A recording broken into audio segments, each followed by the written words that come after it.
In the heart of Cairo, in the aging neighborhood of Eldarb El Ahmar, there lived a man named Mahmoud. He was a quiet and reserved man, known to his neighbors as a dedicated watchmaker. His shop, an ancient relic from another era, stood at the far end of a narrow alley, where the light barely touched the ground. The walls of the shop were lined with clocks and watches, some of them dating back centuries. The locals swore that Mahmoud's place had a peculiar aura, one that made your skin prickle as soon as you entered. Mahmoud himself was a man of few words, but everyone knew he had a story that no one dared to ask about directly. One particularly cold and moonless night, Mahmoud stayed late in his shop, fixing an old grandfather clock that had been brought in by a frightened young woman earlier that day.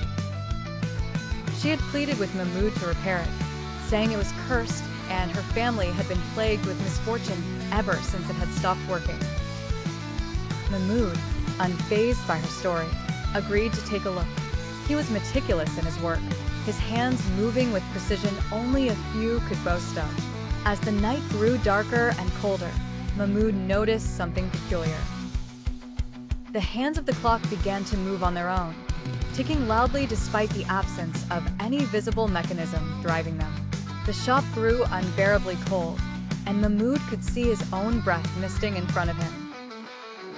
Suddenly, the clock struck midnight with an ominous chime that echoed through the empty alleyway.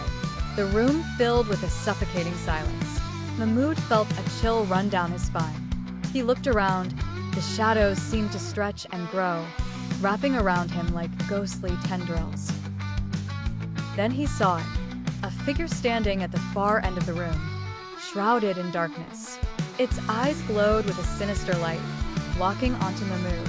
The room smelled of decay and something far worse that Mahmoud couldn't place.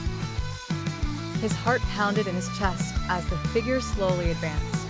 Mahmoud tried to move, but his limbs felt like they were made of lead.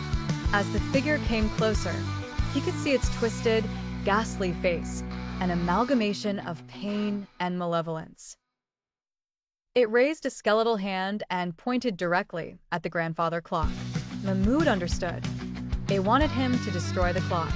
Summoning the last of his strength, Mahmoud lurched forward and grabbed a heavy wrench from his workbench. With all the force he could muster, he swung it at the clock.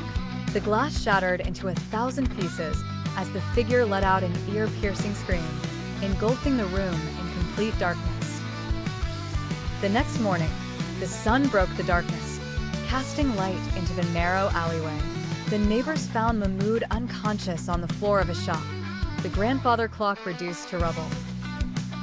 When he awoke, he simply said, "It is done," and refused to speak of the incident ever again. Word spread quickly, and the young woman who had brought the clock returned, overjoyed, thanking Mahmoud profusely. From that day on, Mahmoud's shop was different.